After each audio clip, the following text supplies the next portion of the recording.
Hello and welcome to our sermon recap for this week. We have just begun a sermon series on building healthy relationships, and this is going to go on for about 6 to 7 weeks.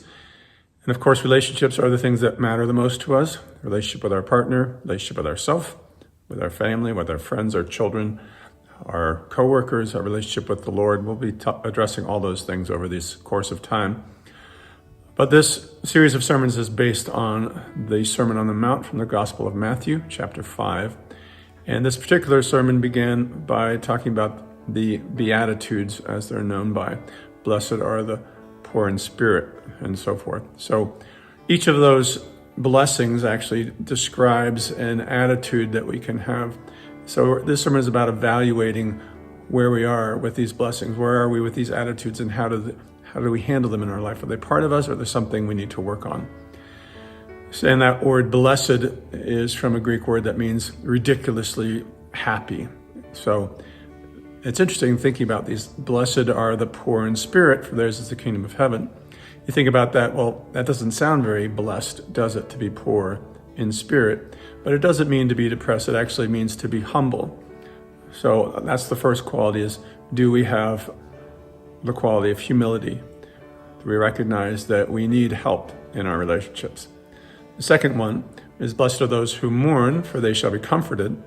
It's not that we're blessed and ridiculous happy because we're sad, but blessed are those who recognize when they make a mistake and are willing to admit their mistakes and to try to reconcile that.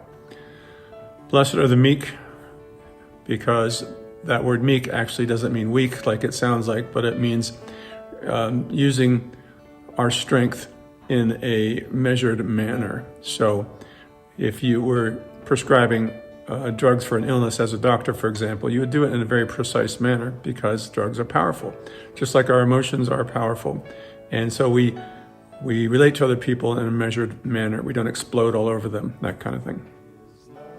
Blessed are those who hunger and thirst after righteousness, for they shall be filled. That is an attitude of constantly seeking what's good and seeking what's true, whether it's part of nurturing our understanding, or whether we're just seeking, how can I help? How can I be someone who adds to the betterment of other people and society? Then there's blessed are the merciful, for they shall obtain mercy. And that word mercy actually means to get inside the shoes, or be able to walk in the shoes of somebody else, trying to put ourselves in their position. So in our relationships, we try to get where other people are coming from, try to be compassionate in that way.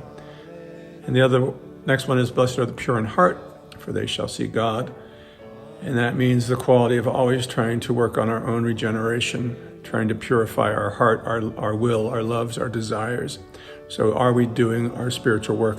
Are we committed to that? Are we focused on that? Then the next one is blessed are the peacemakers. And this idea is that peace is something that we seek, peacemakers. We don't just sit back and hope that things will be okay, that we actually pursue peace in our relationships. If something isn't right, we try to work towards it. We're committed to doing that. And the final one is blessed are those who are persecuted for righteousness' sakes, for theirs is the kingdom of heaven.